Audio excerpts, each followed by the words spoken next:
अखिल भूमंडलीय सर्व शिरोमणि मुनि समाज के संस्थापक आदि मुनीश्वर योगेश्वर सदगुरुदेव शिव मुनि महाराज की जय। उपस्थित मुनि वृंद, साधु सज्जन वृंद, संत वृंद, साधक वृंद, आध्यात्म ज्ञान के जिज्ञासुओं और प्रेमियों, सभी श्रोता वृंद, आप सबको मेरा कोटिशः नमन, सप्रेम जय जीव। आगे पढ़ेंगे हम लोग, है ना। देखिए, सदगुरु की कृपा से हम लोग को यह मालूम हो गया कि जो कुछ हम लोग देख रहे हैं वह वास्तव में हमारी आत्मा की महिमा है। चाहे वह स्वप्न अवस्था हो या जागृत अवस्था हो। फिर से याद दिला देते हैं। स्वप्न संसार का कारण यदि स्वप्न अवस्था है तो दूसरे जागृत संसार का कारण जागृत अवस्था है। तो हम गड़बड़ कर दिए, ग्रंथ का नाम नहीं दिए। सदगुरुदेव शिव मुनि महाराज रचित ग्रंथ वेदांत सिद्धांत पर चर्चा हो रही है। अध्याय 11 पर चर्चा हो रही है। शीर्षक दिए हैं गुरुदेव देश यानी स्पेस लिखा हुआ है। सदगुरु बता रहे हैं जो कुछ दिख रहा है, लंबा चौड़ा विस्तार जो कुछ दिख रहा है, ये भी मन की कल्पना है। यही चीज जब स्वप्न में रहते हैं तो इतना सूक्ष्म से सूक्ष्म जगह पर इतना विशाल ब्रह्मांड समा जाता है ना। तो गुरुदेव का कहना है, उसी को बता रहे हैं। स्वप्न में स्वप्न संसार को प्रत्यक्ष देखते हैं और उसे सत्य मानते हैं, और स्वप्न टूट जाने पर जागृत संसार को ठीक मानते हैं। स्वप्न में रहते हैं तो स्वप्न ही सत्य मालूम होता है, और जब जागृत में आते हैं तो स्वप्न को मिथ्या समझ लेते हैं, जागृत को ठीक समझ लेते हैं। अब जागृत को ठीक मानते मानते जब सो जाते हैं तो उस अवस्था में इतना बड़ा संसार हमारे सामने और दाहिने बाएं कहीं नहीं दिखाई देता, पर स्वप्न दूर होने पर जागृत अवस्था में यह सब कुछ नहीं दिखाई देता। देखिए, जब हम सोने लगते हैं तो इतना बड़ा संसार कुछ नहीं दिखाई देता। स्वप्न दूर होने पर जागृत अवस्था में यह कुछ नहीं दिखाई देता। जागृत में स्वप्न थोड़े दिखता है, दिखता नहीं है ना। हाँ, कल्पना के अंदर में विचारों में दिखता है, लेकिन आंखों के सामने नहीं दिखता है। लेकिन स्वप्न में दौड़ते हैं, भागते हैं, इतनी बड़ी दुनिया दिखाई पड़ती है स्वप्न के समय, जब यह शरीर हमारा स्थिर बना रहता है ना। और अभी जागृत में जब हम आते हैं तो स्वप्न क्या हो जाता है, झूठा हो जाता है, ये ठीक दिखता है। स्वप्न के कारण वह संसार है, जागृत के कारण यह संसार है। दोनों जागृत अवस्था और स्वप्न अवस्था के कारण हैं, यानी दोनों में कारण लगा हुआ है। जागृत अवस्था के लिए यह स्थूल संसार, स्वप्न अवस्था के लिए वह सूक्ष्म संसार, दोनों में कारण है। स्वप्न में स्वप्न ही ठीक मालूम होता है, और जागृत में जागृत ही। जो स्वप्न में रहते हैं तो क्या आपको लगता है कि नकली है ना। बहुत डर की बात हो जाए तो भागने लगेंगे, और अगर खुशी की बात हो तो उछलने लगेंगे, है ना। थोड़ी लगता है कि यह सब बेकार है, झूठा, लेकिन जागते हैं तो सोचते वो झूठा ही था। स्वप्न में स्वप्न ठीक मालूम होता है, और जागृत में जागृत ठीक। अभी हम लोग जागृत में सब ठीक लग रहा है ना। पर वास्तव में कौन सत्य है यह कोई नहीं कह सकता। पर वास्तव में कौन सत्य है यह कोई नहीं कह सकता। बहुत ही गंभीर प्रश्न है। वास्तव में सब आत्मा की कल्पना है। वास्तव में सब क्या है, सिर्फ अपना आत्मा की कल्पना है। आपकी आत्मा की कल्पना है। स्वप्न में स्वप्न सत्य हो रहा है, जागृत में जागृत सत्य हो रहा है, क्योंकि आप स्वप्न में स्थित हैं तो स्वप्न सत्य हो रहा है।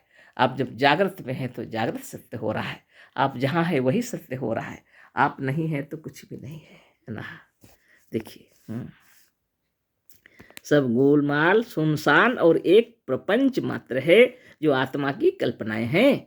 चाहे जागृत अवस्था हो या स्वप्न अवस्था हो, सब गोलमाल है, सुनसान है, और एक प्रपंच मात्र है जो आत्मा की कल्पनाएं हैं, सिर्फ आत्मा की कल्पनाएं हैं। स्वप्न और जागृत संसार में केवल इतना ही भेद है।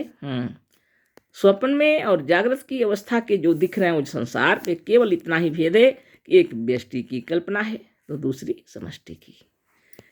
व्यष्टि माने एक आत्मा की कल्पना। आप स्वप्न देख रहे हैं, है ना, हाँ, आपको सब ठीक लग रहा है ना। जब जागते हैं तो क्या कहते हैं, ओह बेकार, झूठा, है ना। और अगर जागृत में आप है, अभी सब सच लग रहा है, शरीर छूट के चला जाएगा तो आपके लिए दुनिया भी मिथ्या है, सब मिथ्या ना। और जब हाँ आप रहेंगे वही स्वप्न संसार सत्य है ना। स्वप्न और जागृत संसार में केवल इतना ही भेद है, एक व्यष्टि की कल्पना है, दूसरी समष्टि की। हमारे जागने से हमारा स्वप्न नष्ट हो जाता है, लेकिन हमारे मरने से ये दुनिया नष्ट नहीं होगी, क्योंकि यह समष्टि की कल्पना है। गुरुदेव वही बता रहे हैं, एक स्वप्न जो है व्यष्टि की कल्पना है, जागृत जो है समष्टि की कल्पना है ना, वही बता रहे हैं गुरुदेव। पर दोनों कल्पना ही है, जो भी हो दोनों है कल्पना, सत्य कोई नहीं, सत्य कोई भी नहीं। अतः यह देश या स्पेस कुछ नहीं है, अतः यह देश या स्पेस कुछ भी नहीं है, केवल आत्मा की कल्पना है। और इंद्रियों की बनावट के अनुसार वर्तमान संसार का यह वर्तमान रूप है, वास्तव में यह सब कुछ नहीं है। अब देखिए, इसे स्पष्ट करने के लिए इस पर फिर विचार कीजिए, है ना। तो सच्ची बात बता दिए गुरुदेव, आँखों की बनावट जागृत अवस्था के समय जागृत दुनिया को देख रहे हैं, स्वप्न के समय आंखें बंद रहती हैं। मनोमय आँखों से जो दिखता है वह स्वप्न है, और समाधि में भी जो दिखता है मनोमय है, शरीर छोड़ने के बाद में भी जो दिखता है वह भी मनोमय है ना। तो गुरुदेव कह रहे हैं यह भी मनोमय है, लेकिन यह समष्टि आत्मा की रचना है। खूब विचार कर लीजिए, गुरुदेव कह रहे हैं। अब देखिए, इसे स्पष्ट करने के लिए इस पर फिर विचार कीजिए, है ना। आगे पढ़ते हैं और थोड़ा आपकी आंखों की इस वक्त जैसी बनावट है, उससे दूर की चीजें छोटी और निकट की बड़ी मालूम होती हैं। सदगुरुदेव कह रहे हैं आपकी आंखों की इस वक्त जैसी बनावट है, उससे क्या दिखता है, दूर की जो चीजें हैं छोटी दिखती हैं, और निकट की चीजें हैं बड़ी होती हैं, मालूम पड़ती हैं। हमें इस वक्त अपनी इन आंखों से सूर्य एक छोटी थाली से अधिक बड़ा मालूम नहीं होता। अभी हम लोग को क्या दिखता है, सूरज एक छोटी थाली जैसा दिखता है, और क्या दिखेगा, है ना। पर बड़े बड़े ज्योतिर्विदों का कथन है कि सूर्य हमारी पृथ्वी से 9.5 करोड़ मील की दूरी पर है। 9.5 करोड़ मील की दूरी पर सूर्य है पृथ्वी से। इसी दूरी के कारण वह इतना छोटा मालूम होता है, नहीं तो वह हमारी पृथ्वी से 3,13,000 गुना, यहाँ तो लिखे हैं 13 लाख गुना बड़ा है वास्तव, है ना। मतलब यह है कि सूर्य जिस तरह दूर होने के कारण छोटा मालूम होता है, उसी तरह निकट होने के कारण बड़ा मालूम होगा, है ना। ये सारी बातें हैं, तो बहुत सारी बातें हैं, है ना। देखिए आगे थोड़ा पढ़ लेते हैं, समय है। तो जो कुछ भी है भावनाओं के कारण आत्मा ने निर्मित जो किया है अपने तरीके से, अभी के लिए जब हम स्थूल जगत में रहते हैं तो निकट की वस्तुएं हमारी आँखों के हिसाब से निकट की वस्तुएं बड़ी और दूर की वस्तुएं छोटी ही मालूम पड़ती हैं, है ना। आगे लिखे हैं गुरुदेव, मतलब यह है कि सूर्य जिस तरह दूर होने के कारण छोटा मालूम होता है, उसी तरह निकट होने के कारण बड़ा मालूम होगा। छोटाई में यदि दूरी कारण है तो बड़ा होने का कारण निकटता है।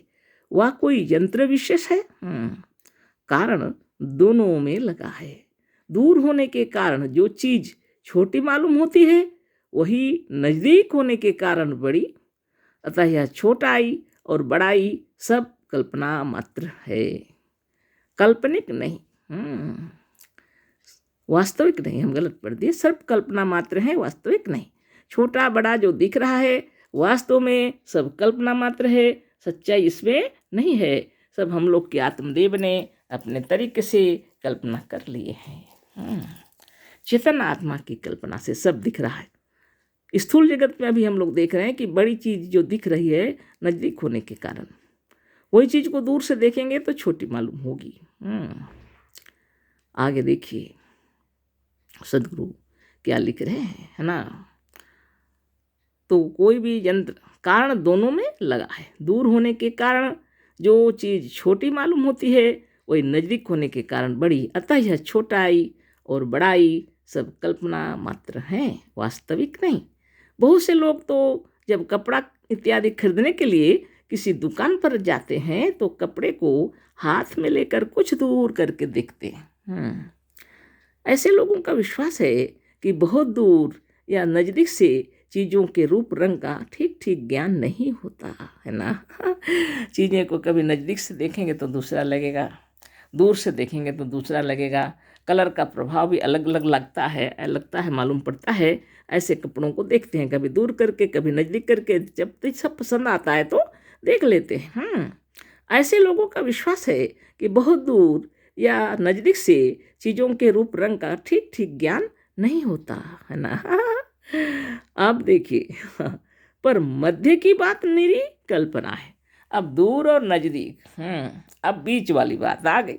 तो बीच वाली बात भी कल्पना है, गुरुदेव कह रहे हैं। क्योंकि इसका निर्णय करना बहुत कठिन है कि कितनी दूरी को मध्य कहेंगे। अब मध्य वाली बात भी बड़ी मुश्किल हो गई। ये भी समय हो गया है ना, आगे फिर चर्चा होगी। अशेष धन्यवाद, कोटि नमन, सप्रेम जय जीव। सदगुरुदेव शिव मुनि महाराज की जय।